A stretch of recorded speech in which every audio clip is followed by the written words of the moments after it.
What a way to start a show with a coughing fit. Big up, Flawless, man. How are you, bro?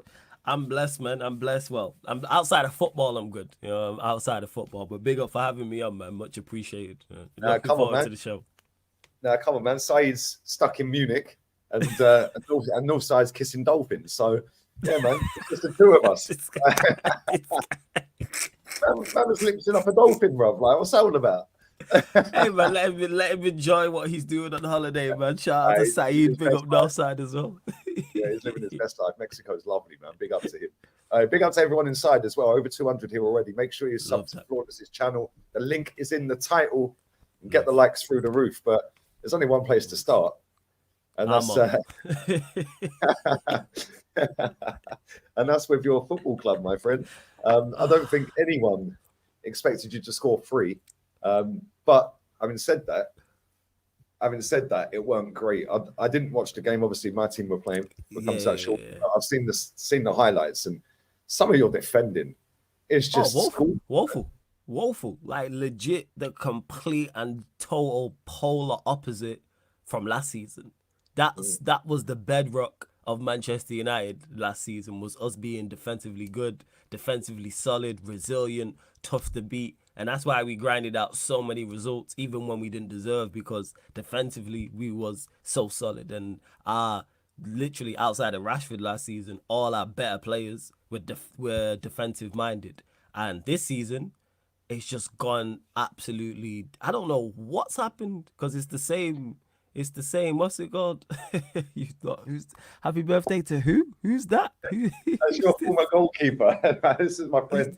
All right. I don't even know who this is, bro. Big up Jolien, man. When you lost to Brighton, the very next day, Man United Twitter account put best wishes to Alex Stepney.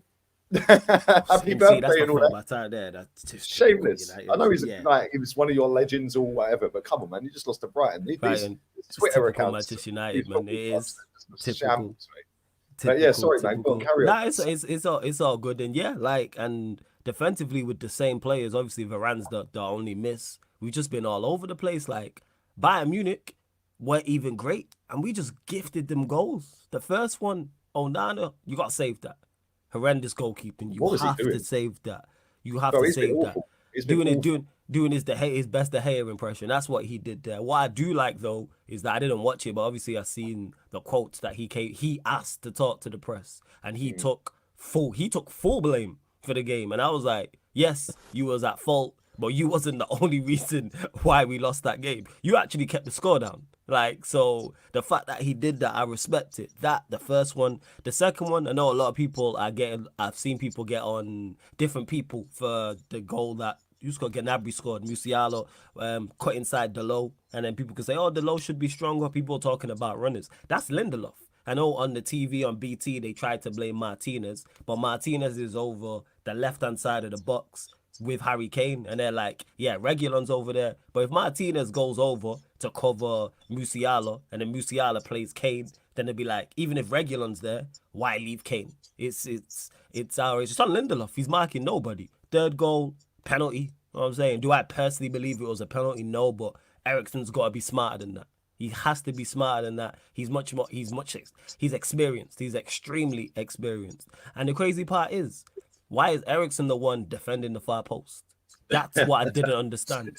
Why? Because Upamecano won the header and headed it back, and then obviously it hit Eriksen from like 2 yards out. Don't understand that. And the crazy part is, we did the same thing like 4 or 5 minutes later with the exact same corner. I'm like, why is Eriksen defending the back post? Very similar to what we did against Arsenal. Like the goal that Rice scored, it happened in the first half. I can't remember who it was. Somebody brought the ball down. Was it Nketiah? Yeah, it was Nketiah, but you just didn't concede, so we're not learning from our mistakes. Fourth goal, Lindelof just not tracking the runner. It's kind of, come on, man, this is basic stuff. Bayern Munich weren't even at their best. So that's just United for you in regards to the game. Somehow we managed to score 3 goals. Don't know that, but I don't know how we managed that. Managed to score 3 goals somehow. Any United fans in here, put some of the quotes in from after the game, because I see one doing the rounds about Bruno saying saying it's a great achievement, or saying, nobody expected us to score 3 goals and we got to mate, He's No your way did he captain. say that. I can't Yeah, believe he said I'm that. paraphrasing. So obviously, Yeah. somebody in the chat put the exact quote in, but he said Put the something about quotes. we scored 3 goals. Nobody gave us a chance to score 3 goals or something along them lines. And Like, that, yeah, the worst part about it is if Manchester United would have defended to an average level in the game, I'm not even saying competent, I'm not even saying good. If we perform to an average level in that game, we get something from it. I'm not saying we win, but we are 100 because we gifted them. Yes, Lindelof hit the post with a deflection. Sane hit the post, but we still should have got something gifted. That's the worst part. And also, we're getting beat by teams when they're not at their best. That's also very. Bayern Munich were not at their very best, and they beat us. Brighton did the same thing. I think your club Arsenal did the same thing. I think Spurs for the vast majority of that game, in particular the first half, were not at their. If a team's at their very best, yes, you're annoyed about getting beat, you're irritated, but you hold your hands up and go, "Hey, they were just better on the day." That's simply it. And I'm starting to clock patterns that I don't like. Like the Bayern Munich game for the first 20 minutes was very much like the Brighton game.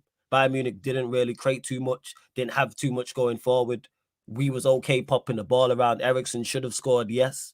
And then we get sucker punched with Bayern Munich Sane scoring with his first shot on target. And I'm on my watch along saying, don't fold. You know what I'm saying? I know what these players are like. Don't fold. Please don't fold. Bang. Concede the second goal.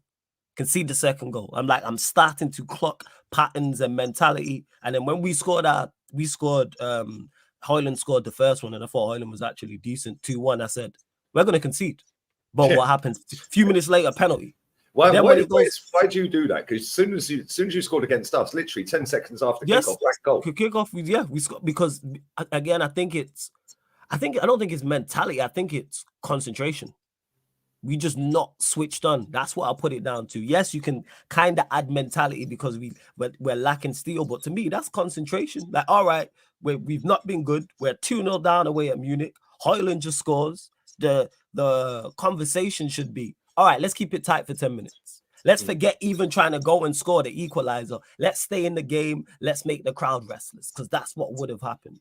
But boom, we go and concede the penalty. And then the crazy part is Casemiro scores the second goal. And a shout out to my guy Eddie, one of the dons who I do my watch-alongs with. And it goes 3-2. And I go, I'm not even excited because that's an exciting end. But because I'm so disinterested because I know how this team is, I should have been super excited. 4-3 away at Bayern Munich. All them late goals. We scored 2 goals not in stoppage time, but we scored a couple goals late. But yeah, as soon as it goes 3-2, I go, yeah, we're going to concede again.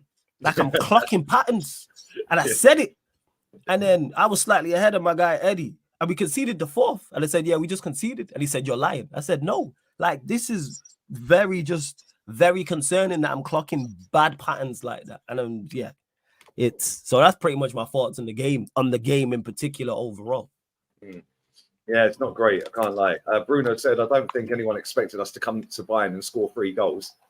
I don't think anyone would expect us to fight for the result and get something from the game. That's embarrassing, mate. I'm sorry.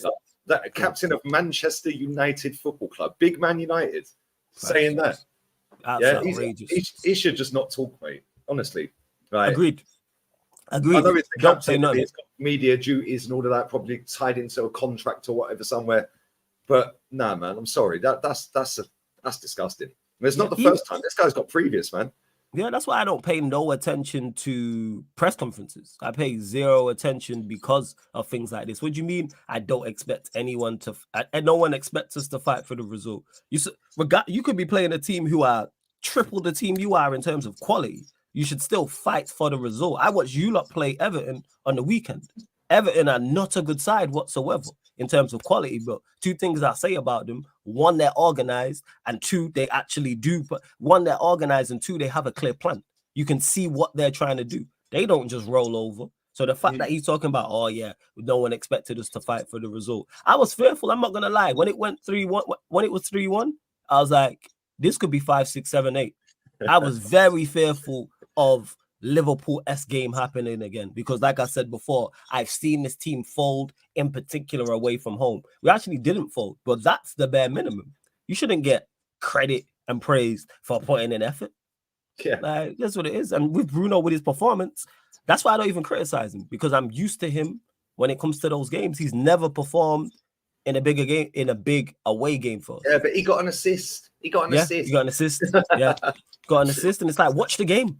Like, but again, that's why I wasn't critical of him, and I'm not critical of him anymore, because I know, like, before we played you lot, and he played well in the only game he's played well in all season, the Forest game, where he was very good and he was instrumental in us overturning that deficit. Yeah, he did give away a crap pass and then didn't press, but people won't talk about it. I knew that against you lot, he wasn't going to show up. I know it. I don't even get disappointed or angry no more. People say, oh, what can we do to get more out of Bruno? Bruno's just not of the level required. You can't do anymore. There's nothing you can do. Like, that's just what it is. And yeah, it's like our better players got to step up as well. Cass wasn't good enough. Martinez was better than he's been, but still not good enough. But when you got Lindelof next to you, like, it's not looking good. When I see Man United post out their squad for the trip, and I just tells you all you need to know. 5 defenders. I'm like, I know you got players out injured, a lot of injuries, but I'm looking at your squad and I'm thinking, boy, you're in big trouble. Yes, you're in big trouble, because even when the players come back that are injured, it still ain't all that, is it? Let's be real. No, the one saving grace Ten Hag has is that the players coming back can improve us defensively. So you look at a Varane, who's a major upgrade on Lindelof. You add Amrabat into the mix. Those two, even Kobe Mainoo, you can add into the mix just from pre-season. Those players can make us more defensively solid and improve us defensively. The biggest issue we had last season is going forward. And when you look at our offensive players to come back, there's no saviors. There's no one I look at who's currently out the side from an offensive standpoint and go, you turn it around for us. And that's our biggest problem. Shout out my G Lewis every single time. That's fun. Yeah, come on. Big up Lewis, man. Big up Lewis every single time. Make sure you subscribe. Great channel over there, people. That's what it is. And that was our biggest issue last season, is that we couldn't create and we couldn't score. And even though we scored 3 goals against Bayern Munich, that's still the case this season. We haven't, I think we scored, 6 goals in the first 5 Premier League games? Something like that. Something good, something like that. Forget 3 against, and 3 of them were against Forest. Scored 3 against Forest, 1 against Wolves. You know what I'm saying? 1 against you lot, 1 against Brighton. Yeah. So it's 6. And like I said, so half of our goals have come against the team. People will say, probably going to be battling relegation. So that tells you where we're at. But I spoke on this all summer long. So that's where Ten Hag, I think he's got something that can save him in regards to from a defensive standpoint. But offensively, I don't know how he changes this around. But you just got to revert back to last season and play that way and get results.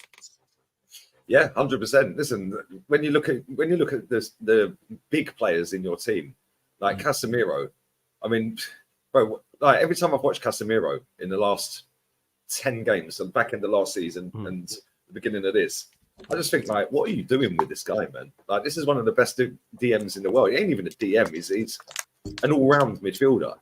Yeah, he can play anywhere in midfield. He can literally play number 10 and still smash it. But you've got to have proper players around him. You can't have Eriksen next to him, mate. Yeah, I don't understand why Eriksen, who probably shouldn't even be playing football anyway after what happened to him, yeah, is now the legs in midfield. Yes. Like, and how does that make any sense? Like, the guy can barely last 90 minutes, mate. Yeah, and that's not being nasty. Listen, he's been a quality footballer over the years. Yeah. And still is from a technical standpoint and still has the IQ. But yeah, you're 110% right that we are relying on Christian Eriksen. And I said, even though we had a good season last season, go and get a major upgrade on him, whoever that is. And that major upgrade is definitely not Mason Mount. I'm saying, definitely not Mason Mount. Was he in the squad? He was in the squad. Nah, he's injured. Nah, man, Mount's injured. He's injured, but he'll be back. Him and Varane are back training. I think Kobe Mainoo, they said he's on grass. Who else? Yeah, that's pretty much it in terms of the injuries. He didn't say anything else. But yeah, they're no saviors. But yeah, that's all that was in midfield. And the fact that they were the options, that's why I didn't criticize Ten Hag for his selection. Because when you look at the traveling squad, you look at who's available, he had to play that team. And I'm glad he played that team and not the diamond. I like the way he settles up. I'm not going to get onto him for them goals because they're just individual errors. Some of them multiple individual errors. Yeah, Amrabat's in there. Yeah, cool, Ashley. But the thing is, we should have signed Amrabat. That should have been done early, and it shouldn't have just been Amrabat. Like, we needed 3 midfielders.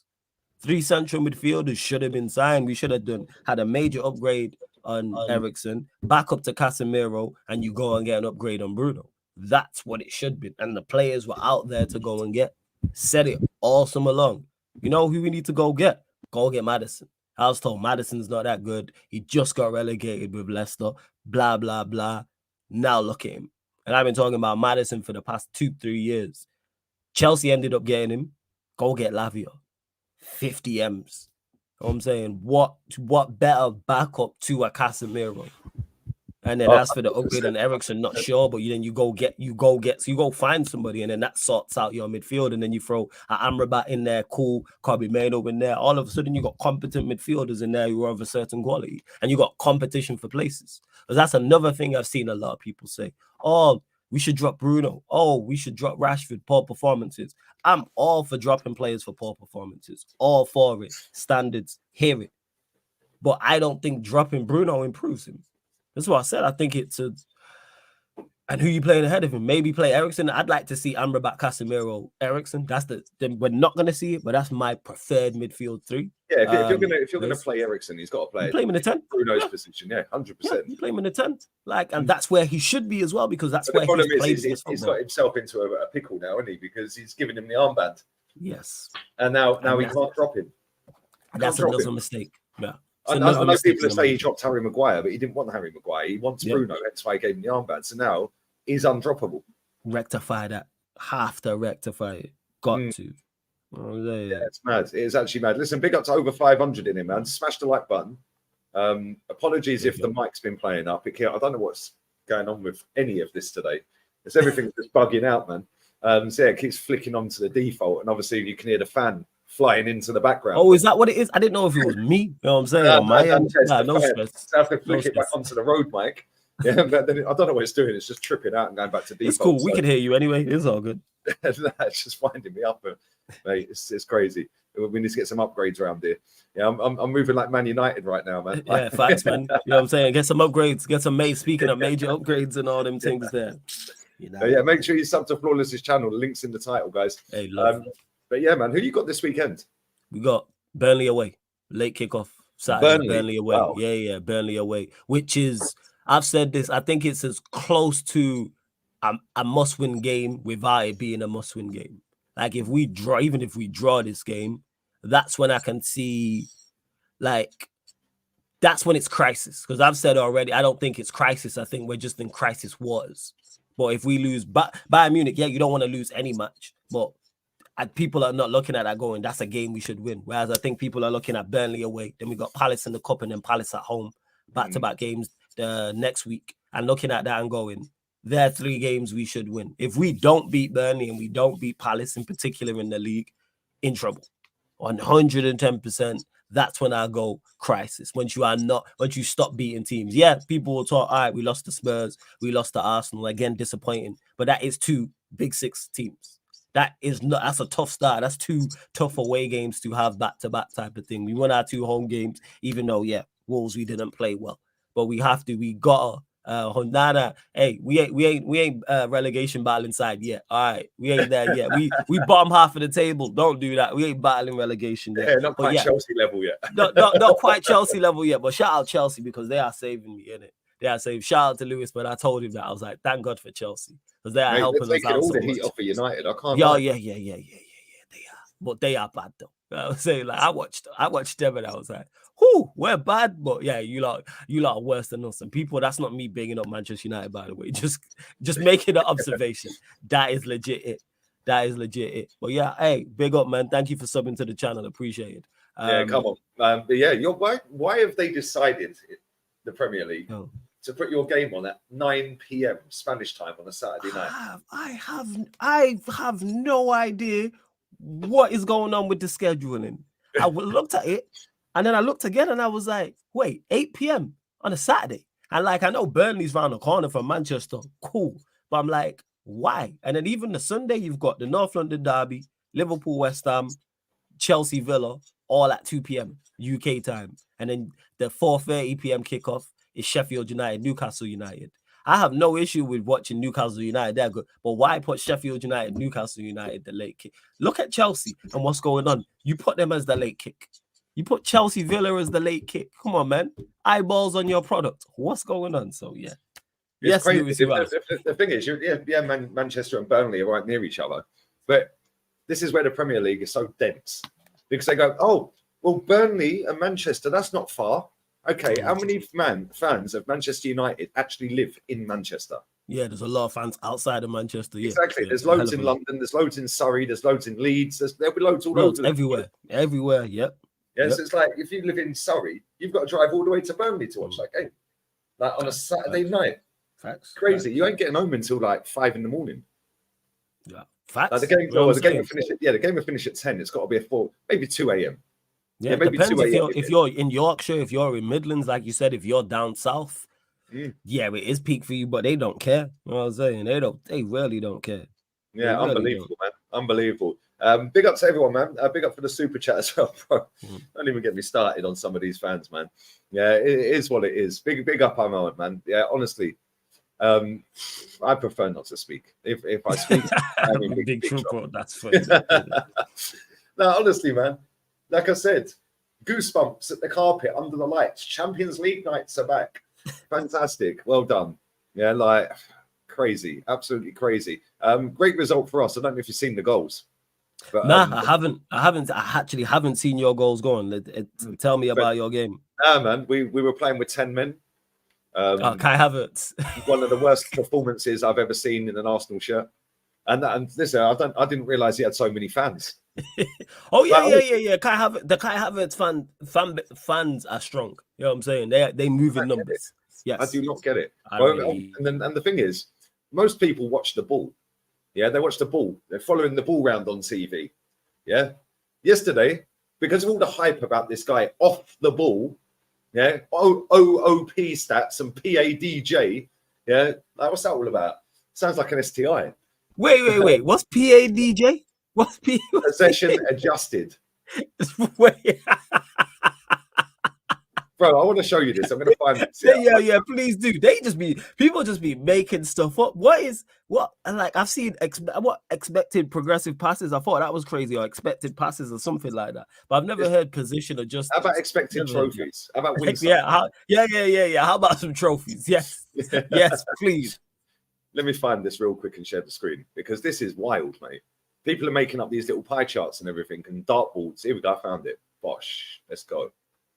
Right. Let me share the screen. Brace yourselves. I hope you're all sitting down, people. This is insane. I can't lie. This is actually insane. Right. So let me zoom in on that. PADJ interceptions. PADJ blocked passes. PADJ tackles. Aerials won, dribbles completed, progressive carries, progressive passes. Carries, like what are we? XG build-up. What is XG? Expected build-up. Expected goals from the build-up. Yeah, it's expected goals from the build-up. Yeah. Right. Crazy. Open play key passes. Open play XA. Oh, we're going to break this down. NP XG. Like, what? Goal probability added. What does that even mean? What is going on? Yeah, we gonna break this down. We gonna break this down. Yeah. Bro, look at it. And you know the person who made this, yeah, has done this to make out. I'll show you the tweet, right? Go on, show us the tweet, and then I actually want to break down these things. Granit Xhaka's first 4 matches last season compared to Kai Havertz's first 4 with Arsenal. It's still too small a sample size to compare. Well, why are you then? But it really feels like there is so much rose-colored tints, right? And you can tell this is an American guy that has written this because he spelled coloured, yeah, without the U. He spelled it the American way, not the English way. What is going on with? But this is what they do, man. Look at this. It's a dartboard, bro. Click back on it, please, Lee. Click back on it. This is a dartboard. Right, so let's go to it. So in regards to PAD ball, water, yeah, no stress. But yeah, people, like, I don't think people realize not all these, like, some of these stats are misleading. And the reason why I say these stats are misleading is, for instance, passes into the penalty area. You can play 20 passes, people, into a penalty area in a football match, and all 20 passes are bad. Why is that a positive thing? I've heard people say that before, like progressive passes. You could play 50 progressive passes, which is just passing the ball forward, and all 50 passes can be terrible. That's not a positive. What's the success rate of the passes? And even if a pass is successful, doesn't necessarily mean it's a good pass, people. You can have 70, you can have 100% pass success rate, 70 out of 70 passes, but 70 passes can be awful if it bobbles into the player, if it's not the correct weight. There's different ways to pass a football, people. If his first touch is if it forces his first touch to be poor, if it's a 50-50, if it's not in front of him, etc., etc., etc. Like, what are we doing here? Bro, Like, same with expected goals, right? So expected goals, yeah. Or XG, expected goals, right? So there was one when Pogba was playing for you lot, right? I can't remember. Somebody compared it to somebody else. I think it was They compared it to Rashford because Rashford had one earlier in the season, right? The XG was exactly the same on both, right? The XG was exactly the same. It was exactly the same position on the pitch, exactly the same, same amount of the goalkeeper was there, same amount of defenders, pretty similar positions. The XG was exactly the same. How is it exactly the same when Rashford strikes a ball better than Pogba in terms of Pogba's decent, don't get it twisted. I'm not saying Rashford's better than Pogba, but you're talking about just shooting. Yeah, exactly. It's cleaner than Pogba's, right? Yeah. So now put Messi in that situation. Yeah, the XG will still be the same. Now put Ronaldo in that situation. That don't work like that for me. It doesn't, because it's the better the player with their striking ability, surely the XG would be different. It'd be harder for Pogba to score from there than it would for Rashford because Rashford's a cleaner striker. Yeah, and people don't take these things into consideration. No sense, bro. Expected threat was another one. Yeah, it's not on this. It's not on this list. Yeah, but expected threat. When we signed Martin Odegaard on a full-term deal, not after the loan, some guy made up a metric, and now everyone uses it, right, to make out that his expected threat, whatever that means, was better than Kevin De Bruyne's, and he was the best in Europe. And I'm like, what does expected threat even mean? What is that? What is expected threat? Like, what are we doing here? Expected threat? Are we playing GTA? Like, what is expected threat? Like, what? Like, when you're analysing football, using a bunch of random letters, uppercase and lowercase letters, I just throw it together. Yeah, it's like even on this, and you go through the rest of the second, but open play shots. You can have an open play shot and it's a bad shot. You could have an open play shot and it's a great shot. Because you might need expected assist. Yeah, what's an open play expected assist? You either assisted or you didn't. Like, what would be expected? So you could have 10 expected open play expected assists. You can have 10. But if you don't assist in that game, then you didn't get an assist. So it's a meaningless stat. Oh, his expected assist is 10. What? Like, people are doing too much. Like open play key. What is a key pass? That's subjective. A lot of this is subjective. That's the word I'm looking for, people. A hell of a lot of this. What's a key pass? How about the decision making? Did you make the correct pass? How about was that pass played with the correct weight? Because that also helps. Also, did he play the pass? Also with expected goals as well, right? Or expected goals. Yeah, that again, right? There's so many ways you can put that in the bin, right? Because if you put one on a plate, and it looked he's the XG, he had a good XG, expected this, expected assist, and all this crap, right? Yeah, cool. Was it on the player's strongest foot when you put it through to him? Was he off balance? Exactly. Yeah. Yes. Right. When you're putting the ball up high, okay, cool. Was he on the way down and he didn't meet the header properly? Yeah. Yeah. Do you know what I'm saying? Or was he being barged out of the way and it put him slightly off balance? It's all subjective crap, bro. Yeah. Subjective. Yes. Yeah. It's all subjective crap to make out that footballer is better than he actually is. Yeah. Because we don't need this if a man's a baller. Like if a player played well, you don't need these things to say a player played well. Like you really don't. Like what's pass efficiency? What's efficient to me could be different to you, Lee. And what's efficient to you could be different to the next man and so forth and so forth. Again, so subjective. It's like passes into the final third. You can play 100 passes into the final third. And all 100 passes can be successful, but could be bad passes. Just because a pass is successful does not necessarily mean it's a good pass, people. Like, what are we doing here? What's going on? It's true. Yeah, it's true. The amount of times I've seen balls over the top from Bruno, and then Rashford's took a heavy touch, or it's just overhit, and then Rashford kept it in. Just got there. So now it's took him way over there because his first touch he had to stretch, but that's now seen as efficient pass because he landed the pass straight. Nah, come on, man. Yeah, it's BS, bro. It's BS. Everyone was waffling about Havertz off the ball stuff. So last night, me, Ola, and Matt, we sat there and we were like, let's just watch Kai Havertz. Yeah, let's just watch him, right? And anyone who's in this chat that was on the chat last night, was watching exactly what we were watching, right?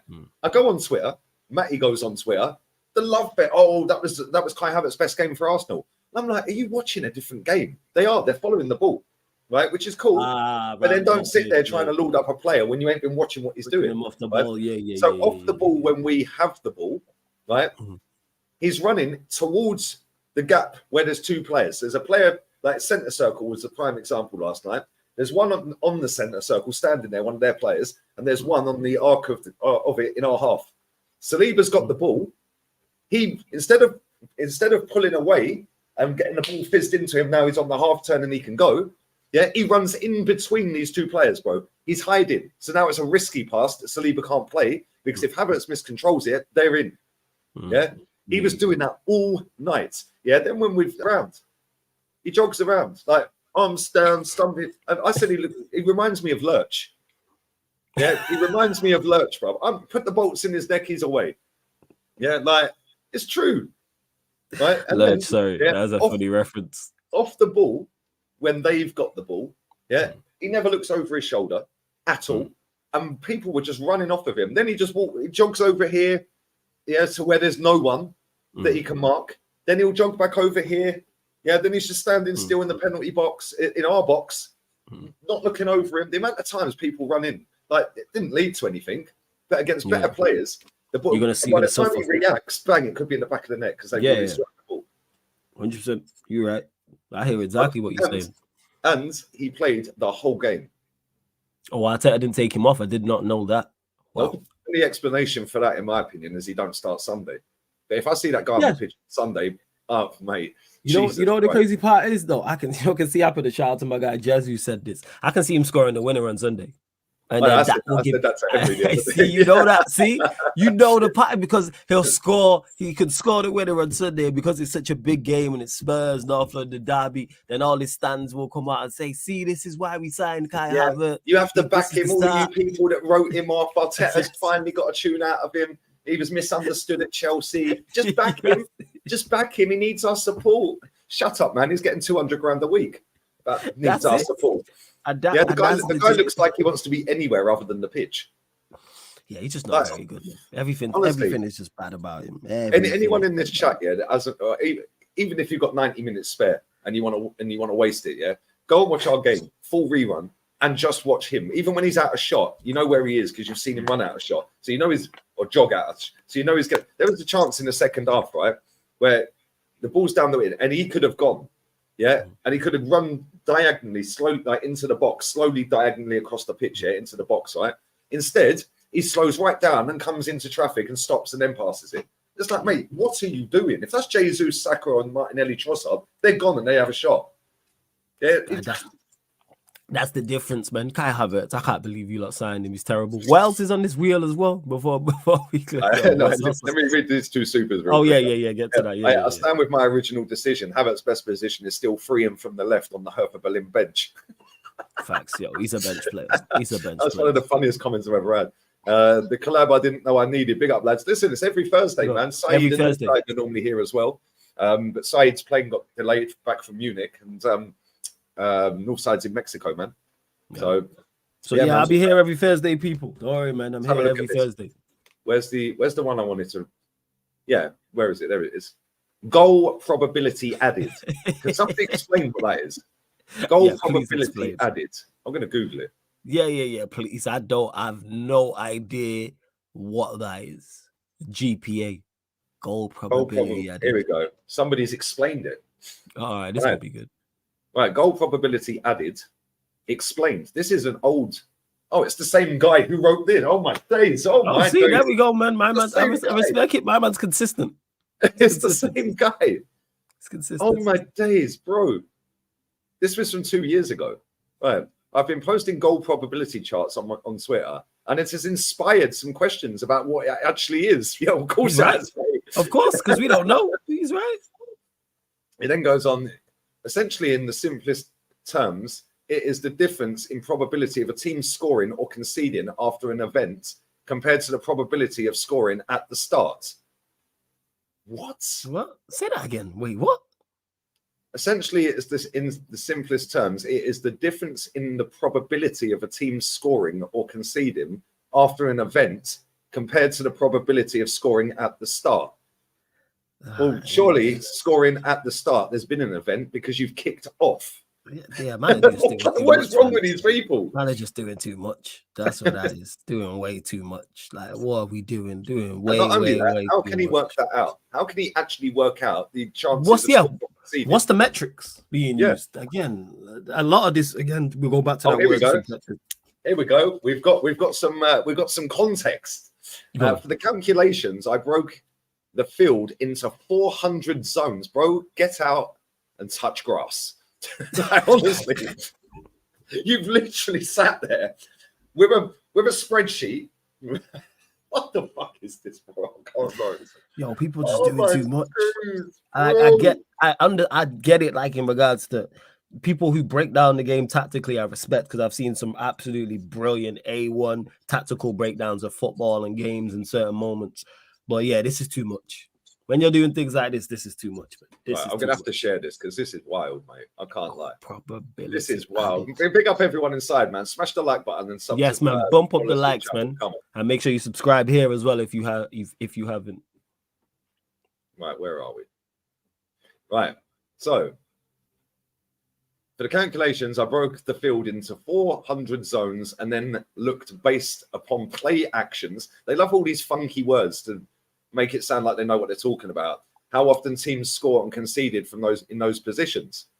Below, the play is going from left to right. And then look, 0.001%. 0.0. What are you waffling about, mate? Probability of conceding from this is 400 different zones. This is over my head. This is all over my head. Other people have done similar things. You'll see it is as possession value expected threat. I told you, didn't I? Expected threat. Yeah, you called it. You called it. Expected threat. Called it. Although that can be a bit more complicated. Goals plus or on ball value, mate. What are you waffling? On ball value. On ball value. I have another version of that. It's called attacking value added. Yeah, mate. yeah, how yeah. about just stop? Much. Just stop, mate. Honestly. Yeah. People doing too much with the tactical analysis, like, and the breakdowns. This is too far. It's gone too far. But the goal probability added was slightly different ways of being calculated with things borrowed from other systems. Here's an example of how things work with Arsenal versus Norwich match. Doing too much. Yeah, well, that's not really telling me anything. It's just 0.01, mate. Like, what are you waffling about? Yeah, doing too much. Sequence goal probability added 0.0. Nah, come on. Arsenal starts with the ball around midfield, pass it at the back for a bit, which doesn't add much value, as you can see. Yeah, get the ball up the left wing, which again doesn't really move the needle on the chances of scoring, before the ball recirculates back to Ben White, who steps up the dashed lines here and carries, and then plays the ball into Tomiyasu. This adds 2%. How? Who carries the ball central? 1% before taking a shot that gets blocked. So, okay, so what was the XG on that? Yeah, what is going? Yeah, you doing too much, man. Like, you do, like, I don't even think football clubs do this. No, I know they look into things like this, but I don't even think football clubs do this type of thing. I really don't think they do. So the overall sequence of that, yeah, was 5% chance of scoring a goal. What is going on? Mate, I think you're right as well. I don't think these football clubs actually do all of this. Yeah, they obviously look into stats, and they obviously look into deeper sides of stats. But there ain't no way and I think these people that do all of this, they're trying to get a job in football clubs, thinking they do all of this. Which I respect. You trying to open up a lane for yourself, but even like the breaking it down into 400 zones, there will be people who are hired by football clubs to do the tactical analysis. But man said you talk waffle. Here's a big up Wolfgang, man. Love. He goes, Lee, you talk waffle. Explain. Like, what is adding 1% by passing the ball inside? Can you imagine, like, this fella sitting down in front of a football team and saying all of this and putting it up on a massive projector. Yeah, all the players would be sitting there going, mate, what the hell are you waffling about? What are you talking about? Like, like let's not overcomplicate something that's simple. I'm all for new things being added to help football teams, but that is just way too far and way too much. Way too much. This comment section is hilarious. With bachelor's degree in football analysis. Oh dear. Nobody does this nonsense, man. Yeah, it's mad. It's crazy. It's actually crazy. I can't lie. It is crazy. But the reason they do all of this, is to make out that was on the 21-22 season. Yeah, because Norwich win the league then, Well, that season we were crap. So it's to make out that we were actually half decent. Yeah. And then with the Kai Havertz one, is comparing it to Granit Xhaka. Mate, I couldn't stand Granit Xhaka, but I'll tell you something, he's a miles better footballer than Kai Havertz. And you don't need stats to realise that Granit Xhaka is a better central midfielder than Kai Havertz. That's without doubt. And is Granit Xhaka good enough for where Arsenal are trying to go, in my opinion? No. But is he better than Kai Havertz? Yes. That's nothing to do with stats. You don't need stats to figure that one out. That's just blatantly obvious. Does anyone know what Patrick Vieira's PADJ progressive recoveries or something was? You know what I mean? We didn't, did we? No, we just know he's an absolute world-class central midfielder. That's what we knew. Man said Statman and Dave fathered these guys. Yeah, you can do stats all for it, but too much, man. Especially when it starts becoming subjective. What I like about stats is when it's clear cut. Let's not start using subjective progressive passes. The only stat that matters is the score. Yeah, it's true too. Like, did you win or not? No, you didn't. Okay, that's it. Yeah. It's unbelievable, but they're doing too much, bro. Yeah. When we're reading that out, it's literally baffling because you're sitting there going, because they start off with, right, let me explain what this is because a lot of people have asked. Yeah, that's because you're waffling. Yeah, and then they break it down into another load of waffle using another metric. It's very similar to this one, expected threat, but this one's different. It's like, just watch the game, mate. Stop with stats. The one thing that I actually like about stats that it is black and white. Like, stop with subjective stuff. So, and that with like an assist, the same way a player can play well, a player can get 2 assists in a game and play awful. A player can get no assists and be the best attacking player on the pitch. But what I like about stats, but not all these stats, but normal, like just regular stats, is it's not subjective. What are we talking about? Yeah, it was Ronaldinho. We didn't know about we just knew Ronaldinho was a top quality baller. That's what I'm saying. Big up Lee Gunner Goat. Lee Gunner Goat's a fire name. That's fire. That's fire. I'm in tears watching you to expose these dumb dartball BS. 400 zones, expected threat, and on-ball value. Football is finished.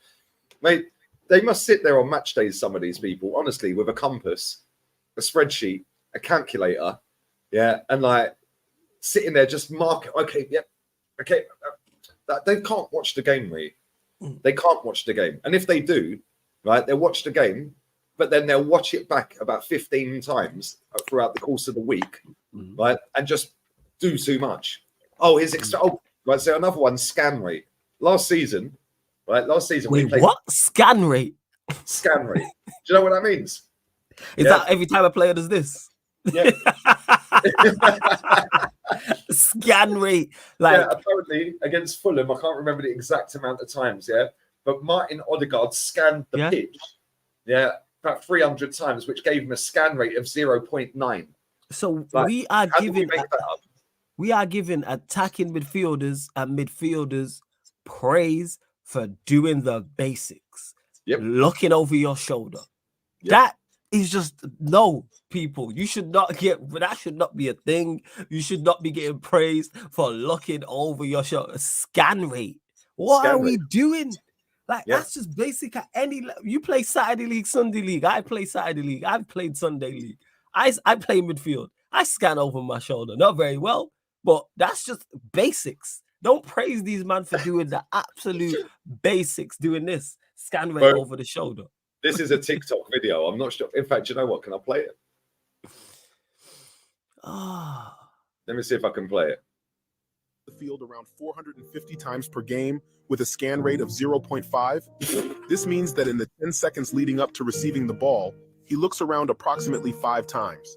Thanks to his constant awareness of the field, Odegaard boasts an impressive forward pass completion rate of 77%. This just goes to show how essential vision and awareness are in the game of football. Follow us to improve. which they thanks. are.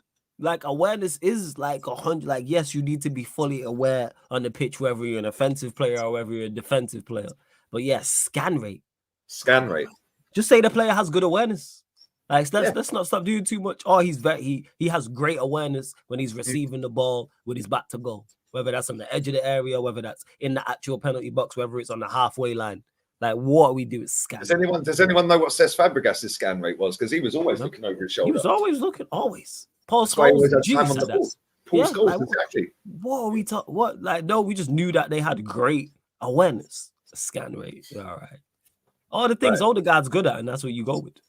Yeah, exactly. Big up Matty. He says, Lee, what made you give Havertz a 0 last night? I thought he was good. Oh, you gave him a 0 in the play rating.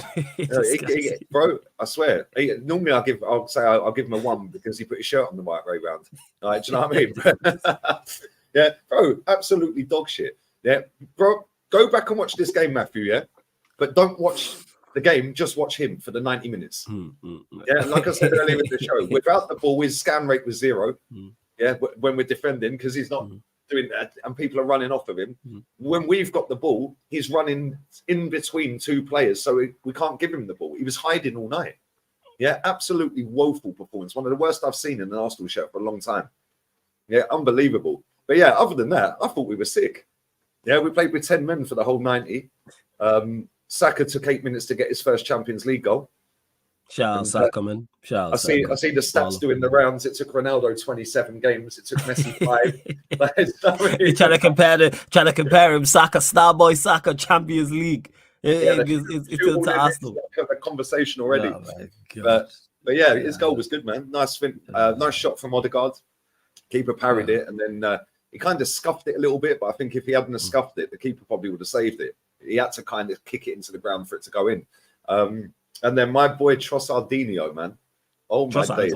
Trossard a baller. Yeah, mate, I've been quoted for saying he's our best player. Oh no, he's not. Oh, you saying he's definitely our best player. Okay. Right, his finish last night was on his right foot. Yeah, his finish at the weekend was on his left foot. Yeah, that finish on the weekend was absolute top quality. That the one yesterday, I'd say he's even better. Yeah, he's outside the box. Yeah, 20 yards out, pings it, low driven, bottom corner, curling in. Absolutely quality goal. Yeah, great breakaway from Jesus. Absolutely roasted the centre back on halfway. Gets it out to Saka. Saka fires it in, pulls it to the edge of the box, and boom, straight in. And then the third goal, bro. All of our goals were sick. Oh, you remember moving the ball around well. Okay. Ball down the wing. Trossard's got the ball. Most players in that position would have just fired it straight across the box for Jesus at the back stick. It could have been cleared. Goalkeeper could have parried it, caught it, or he could have shanked it. Trossard brings the ball down, waits for everyone to start running into the box, and picks out a peach of a ball for Jesus. First touch was impeccable. Volley, bangs it straight in, mate. What a goal. And then the fourth one, Odegaard, left foot, 20 yards out, low driven, bottom corner. I think he scored like that against Tottenham. Was it Tottenham last season? Yeah, sick goal. All of our goals were sick. The goalkeeper, Raya, didn't really have anything to do. And that's to be expected. I thought you lot would beat PSV comfortably. Yeah, man. We should win all 6 games, if I'm being honest. You should. But this is the history of Arsenal, mate. We're not very good in Europe. I think you'll make out the group, though. I think you'll make out the group. Yeah, we should. To be fair, we got Lens next. Lens and Sevilla drew 1-1. So so that's a perfect start. That's what you want. That's what you want. Lens. If we can beat Lens and then PSV and Sevilla draw, all of a sudden we're pretty nailed on out the group already. Yeah, you lot are gonna get out the group. We're gonna top the group. We're gonna get out the group we're definitely top that group. But the thing is, maybe we could get into like 4 straight wins. Already have the group wrapped up. Yeah, and then just play a load of other players in it. Do you know what I mean? Rest the big boys. And last night he took Saka off. I couldn't believe it. Nearly had a heart attack. He actually subbed him. I bet you were shocked by that. But he weren't the first one off though. Trossard was. Hey, at least he took him off though. At least he took him off. There you go. At least he took. What minute did he take him off in? I'm guessing it was late. About 70 minutes, 75. I see. There we go. Okay, first. Yeah, about 70 odd minutes, I think it was. I think he took Trossard off about 60 something. But it's like, why are you taking Trossard off, man? He's been sat on the bench since April. Do you know what I mean? Just leave him on. But Yeah, maybe starting at the weekend. Yeah, that front three last night was mad. I can't lie. So was it Trossard, Jesus, and Saka? Oh yeah, because Martinelli got injured against Devon. Yeah, that's a good front three. That is. And this is the thing, right? If you want to play this possession football and tiki taka football, I said this on the watch long. Like when you watch Barcelona, who were the best team I've seen ever do it. Like when Messi, Neymar, all of that lot were there. Yeah, like they're all small, technically gifted players. Yeah, so why are we playing Eddie and Nketiah up front in games? Like, do you know what I'm saying? Like, you've got to start Trossard. Yeah, you've got to start Jesus. Like, Jesus is definitely your best 9, like without doubt. Like, and I don't think Nketiah does get a look in. I don't with everybody fit and available. Obviously, Nketiah played, but Jesus wasn't available like towards the start of the season. So yeah, I think Trossard now with Martinelli injured gets his starts. I think it's him. I think it is. Yeah, hopefully, man. Listen, if Trossard's gonna play like he played last night, bro, we're gonna fly against Tottenham. Yeah. You like to have a good record as well. That's gonna be a good game because you're in good form and they're in good form. So I'm looking forward to that. Yeah, man. Yeah. I think we'll spank them. I can't lie. Like they're getting so mouthy, man. Son's giving it the big 'em. Their fans are giving it the big 'em. Daniel Levy's giving it. Oh, we've got our Tottenham back. Like, yeah, you have, mate. Because they're confident for the first time in a long time. Yeah, it's because they're confident for the first time in a long time. I've said it, they've gone from football terrorist manager to football terrorist manager to football terrorist manager. They had Nuno, Mourinho, Conte. That's just from jail to jail to jail. Like from one jail cell to another jail cell to another jail cell. So the fact they got Ange playing good football.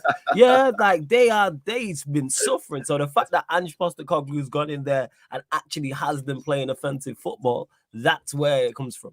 That's exactly where the Tottenham fans and the players come from, and they're getting results on top of that. That's why I'm looking forward to that game. That's going to be a good game because that's two teams who want to play good football, both want to attack. So that's going to be a good game. And it's a derby. Arsenal Spurs is normally pretty entertaining. I'll say. Do you know what's funny? I think the last time they were that cocky and confident, I think Nuno had them top of the league. Was it Nuno?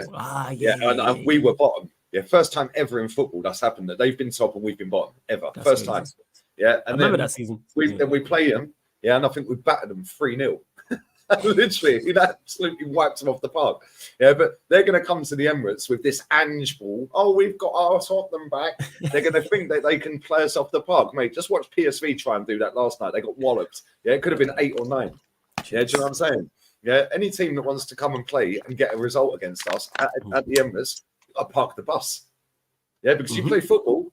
Yeah, I said this to Henry. Yeah, and Henry's out here actually. I'm going to meet him tomorrow. Love that.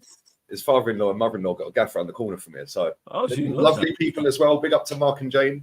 And yeah, man, I said to Henry the other day, I said, if you think you're coming to the Emirates to play ball, mate, yeah, you're getting pinged on the break. Nah, you got to be defensive. You got to be defensive. We'll just sit there and park our own bus and we'll say, cool. Yeah, we'll just leave Jesus on the halfway line, leave Saka on the wing, Trossard on the wing, and then it'll be as soon as we get the ball to Declan Rice or Odegaard, ping it straight over the top. We're clean through. Exactly what it will be. And I can see Romero getting a red card because we're going to have Trossard and Jesus on him. Like, do you know what I'm saying? He's going to be flapping. He ain't played anyone of that quality yet. So yeah, he's going to be a red card, man. I'm saying that. I'm so confident we'll beat him. The thing is, we ain't been playing well, but we've been getting the results. But last night, that's a perfect way to warm up for them lot because, mate, we were balling. I know they're not very good PSV, but still got to beat them. Yeah, exactly. You can only beat what's in front of you, and you did the business. Because if you don't play well and win that game, or if you draw that game or lose that game, we're here being critical of Arsenal, and rightfully so. So you did what you're supposed to teams who are not as good as you and beat them comfortably. Hey, you can only prop up Arsenal and Arteta for that. Yeah, big up to Dr. Mohammed. Lee bigging up Arsenal only when they're winning. He's a hater when they're losing. The aim of the game is winning, mate. Facts. Yeah. Facts. Yeah, I watched Real Madrid against Real Sociedad at the weekend, right? And it was 1-1 at one point. For 2 minutes straight, Real Madrid fans, the whole stadium were booing their team.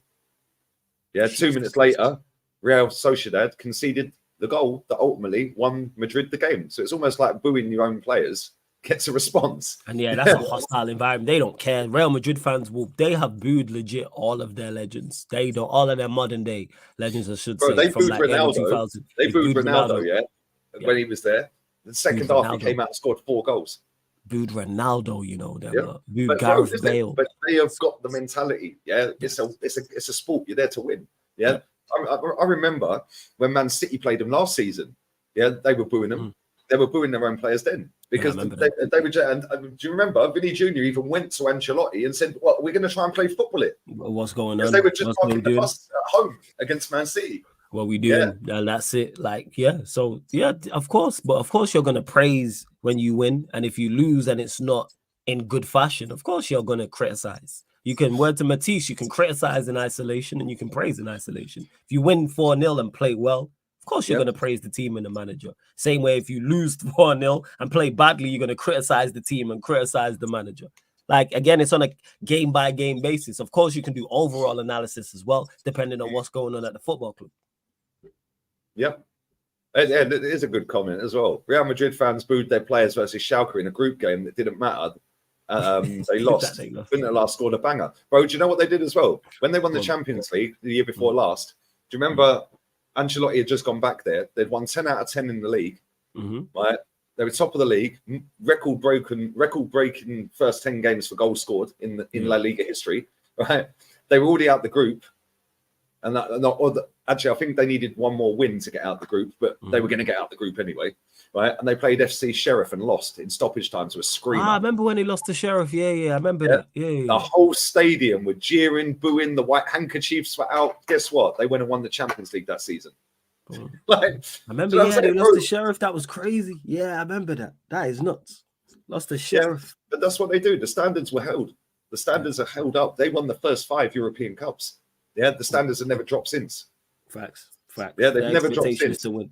Yeah, and if Jolien said this to me the other day, he goes, if you go onto Real Madrid's Twitter when they lose, go and read all the comments. They're all on the same page. None of this, doesn't matter, we're in phase 4 and we got a dog.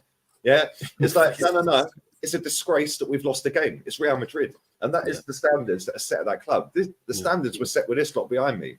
Yeah, but our fans have allowed them to slip. Yeah, and he said to me, he goes, if there's a Real Madrid fan saying, "Oh, don't worry, it's on to the next," 95% of the comments on that post will be saying, "You ain't a Madrid fan, mate. What the hell are you doing? This is Real Madrid. Raise your standards." Whereas with our fans, both of our fan bases, if I call out crap or you call out crap, 95% of the replies, "Shut up, it's a project." It's a project. And why are you being critical? Why are you being negative? Like, we didn't need improvement from Manchester United. Like, all this happened this summer. I didn't need us to have this bad start to go, you know what? These players are just not that good. Yeah. No, I'm saying it all summer long. What are we talking about? Just watch the team play. But again, optimism during preseason is crazy because the people haven't seen the team in a while, because they're missing football, because you get new signings. People automatically assume everything is just going to be better, and it doesn't work like that. It's the new car smell. That's what it is. New car smell. Yep, 100%. Lee, where's your rice kit? Don't worry, bro. I will have a rice 41. Wait, what's the bet? What's the bet? I said Declan Rice ain't signing for Arsenal. If he does, I'll buy the shirt with his name. So I will get the shirt. Listen, anybody who knows me knows I pay up my bets. Yeah. I was on the football terrace last season, and I bet Kyle, a lad who comes in the chat all the time, I said Chelsea are finished above Arsenal right at the very start of last season. Yeah, what was I thinking? I thinking? Facts. 200 quid bet. Okay. 200 quid bet. I paid him his 200 quid. I've got a bet with Mr. Pad Thai or Thai Pat. I can't remember which way it is. Always donates to the terrace. Always donates to me. He came in the terrace a couple of weeks ago and said £2,000. £2,000 bet. Arsenal win the league, I'll donate it to Great Ormond Street. Arsenal don't win the league. If Arsenal don't win the league, he'll donate £2,000. If Arsenal win the league, I'll donate it. So the bet's on. I'll pay the bet. If Arsenal win the league, I'll pay the bet to Great Ormond Street Hospital. That's how it is. But yeah, man, I always pay my bets. I wouldn't take bet. I don't gamble. Like, I'm not a gambler or anything like that. So if I do have a bet like that and I lose, you'll pay up. And it's on camera, bro. It's recorded. You know what I'm saying? These live streams are recorded. People could go back and check them. Facts. Yeah. Listen, man. Big up for coming on again, man. What you got coming up? Love. What have I got coming up? I'm on with Rants at 3 p.m. people, so you know that's gonna be good. So shout out to Rants. Then I'm on Sarcasm City TV at 4:30 p.m. again, talking Manchester United, the Man United podcast. And then midnight, I'm on, ironically, with my Don Cam on this on the YouTube channel as well for the Manchester United Arsenal show. So yeah, people, a lot of content coming up. Please go and subscribe to Sarcasm City TV. Make sure you hit the like button here though, and subscribe to Lee Gunner's channel as well. And I will be here on a regular basis, people. I will be here, man, every week. I'll tell you lot that now. I will be here every week, every Thursday. Yeah, man, with Saeed and Northside normally, but shout out to Saeed. Saeed's stressed at Munich airport, and Northside's loving life with dolphins in Mexico. Yeah, he's loving life in Mexico, man. Shout out Saeed, shout out Northside. Hey, who's live that we can divert this stream to that we like? Help me out, chat. Who's live that we like? The chat will let you know. The chat will let you know. Yeah, come on. Who's live? Yeah, I'm going to the beach for the day. I'm going to take my little cool box, a couple of Heinekens in there. Make up some sandwiches on the beach and that. Yeah, man, do your thing, man. Enjoy. You know what I'm saying? Living life on the beach. That's me done, man. That's me done. Big up Ben White and Rice. Kept things solid. Mate, the whole team were good apart from Havertz. Yeah. The whole team were good apart from Havertz. Yeah, and that's the thing. I've seen people moaning. Seen people moaning, yeah, saying, oh, how are you still moaning after a 4-0 win? Because I'm calling out a crap performance. We played with crap. He was crap. Yeah. We were fantastic. We were playing without him, and we were playing around him because the players we ain't giving him the ball. Like, we ain't giving him the ball. Yeah, he keeps running in between two players. Why would we give him the ball? That's what I'm saying.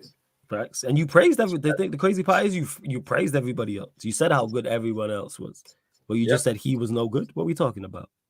Yeah, crazy. Who's live, man? Let me see before we wrap this up.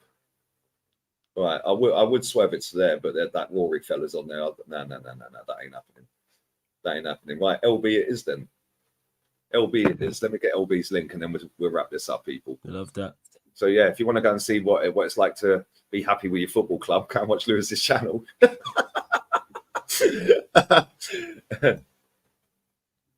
Oh, there we are. There we are. Let me get the link and stick it in the redirect. And yeah, I'm out of here for the day. I won't be having it. And tomorrow I'm probably going to do the Saudi watch along. Ronaldo's team are taking on Mahrez FC. So that should be a good game. So yeah, I don't know what time that is, but I'll probably do that game. And what is it tomorrow? I'm on with Rants tomorrow, people. So make sure you check that out. Make sure you do that, people. I'm gonna have some content out with Henry. We're gonna do some content for the North London derby. So keep your eyes peeled for that. When the stream ends, it's going to divert you to Lewis's stream. Yeah, so just spam his chat. League on a raid. League on a raid. League on a raid. Big up to everyone who watched, man. Big up Flawless. We're out of here, people. Ciao. Love.